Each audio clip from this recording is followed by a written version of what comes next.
നമസ്കാരം. ക്ലാസ്സിൽ അധ്യാപിക അനുഭവക്കുറിപ്പ് എഴുതാൻ പറഞ്ഞപ്പോൾ 4ാം ക്ലാസ്സുകാരി എഴുതിയ കുറിപ്പ് വന്ന് തറച്ചത് കേരള മനസാക്ഷിയുടെ ഹൃദയത്തിലേക്കാണ്. പ്രസവിച്ചതിന് പിന്നാലെ അമ്മ മരിച്ച് 2ാം അമ്മയുടെയും സ്വന്തം പിതാവിന്റെയും ക്രൂരത തുറന്നു കാട്ടുന്നതായിരുന്നു 9 വയസ്സുകാരുടെ ആ അനുഭവക്കുറിപ്പ്. കുറിപ്പ് വായിച്ച അധ്യാപകരുടെയും പോലീസുകാരുടെയും ഉള്ളം അവളെ ഓർത്ത് തേങ്ങി. എനിക്ക് അമ്മയില്ല കേട്ടോ, എനിക്ക് 2ാം അമ്മയാണ് കേട്ടോ, എന്റെ വാപ്പി കഷ്ടമുണ്ട്. ഇങ്ങനെ തുടങ്ങുന്നു ആ കുരുന്നെഴുതിയ കുറിപ്പ്. സെറ്റിയിൽ ഇരിക്കരുത്, ഫ്രിഡ്ജ് തുറക്കരുത്, ശുചിമുറിയിൽ കയറരുത്, അങ്ങനെ പോകുന്നു ആ കുഞ്ഞുമകളുടെ കത്തിലെ ഉള്ളടക്കം.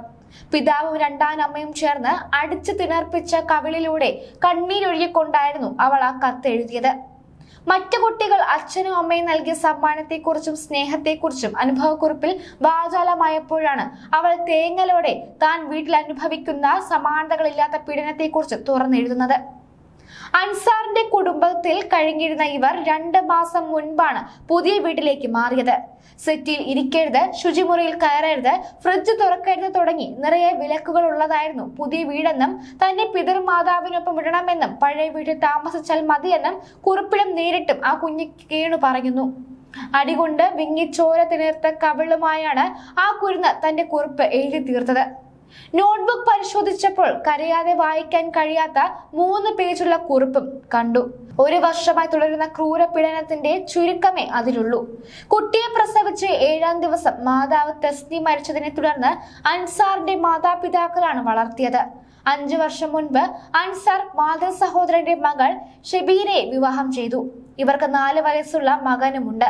ഇന്നലെ രാവിലെ കുട്ടി സ്കൂളിൽ എത്തിയപ്പോൾ കവിളുകളിൽ തിണർപ്പ് കണ്ട് അധ്യാപിക കാരണം അന്വേഷിച്ചപ്പോഴാണ് വിവരങ്ങൾ പുറത്തു വന്നത്. ചൊവ്വാഴ്ച രാത്രിയും കുട്ടി നേരിട്ടത് സമാനതകളില്ലാത്ത പീഡനമാണ്.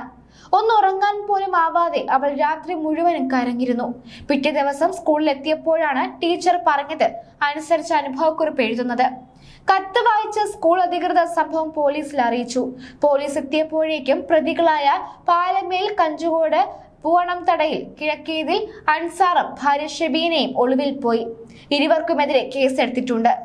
ഉറങ്ങിക്കിടന്ന തന്നെ ചൊവ്വാഴ്ച അർദ്ധരാത്രിയോടെ ഷെബീന തലമുടിയിൽ കുത്തിപ്പിടിച്ച് മുറിക്ക് പുറത്ത് കൊണ്ടുവന്നതും പിതാവിനോട് തന്നെ പറ്റി കള്ളങ്ങൾ പറഞ്ഞെന്നും കുട്ടി അധ്യാപകരെയും പോലീസിനെയും അറിയിച്ചു. ഇരുവരും ചേർന്ന് 2 കവിളിലും പലതവണ അടിച്ചു. കാൽമുട്ട് അടിച്ചു ചതച്ചു. പുലർച്ചെ വരെ ഉറങ്ങാതെ താൻ കരയുകയായിരുന്നുവെന്നും കുട്ടി പറഞ്ഞു.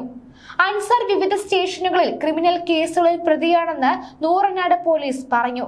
കുട്ടിയെ വൈദ്യ പരിശോധനയ്ക്ക് ശേഷം അൻസാറിന്റെ മാതാവ് ബന്ധുവീട്ടിലേക്ക് കൊണ്ടുപോയി.